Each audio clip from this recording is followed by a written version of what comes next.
Dari kiriman follower dari Utara Semenanjung, seorang lelaki bersama isteri dan anaknya yang dalam perjalanan untuk berkemping di sebuah kawasan rekreasi.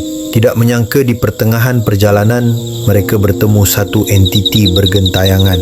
Makhluk itu kelihatan terapung di udara dengan berpakaian ala gadis Punjabi serba hitam berserta bunyi aneh yang menyeramkan. Lelaki itu mengingatkan anak dan isterinya agar tidak menegur dan mengabaikan saja kehadiran entiti tersebut. Tak mesti ingat benteng ni.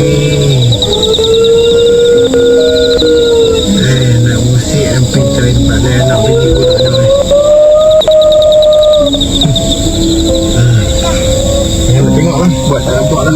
Beliau segera memandu kereta perlahan-lahan hingga melepasi makhluk itu sebelum ia hilang di sebalik malam.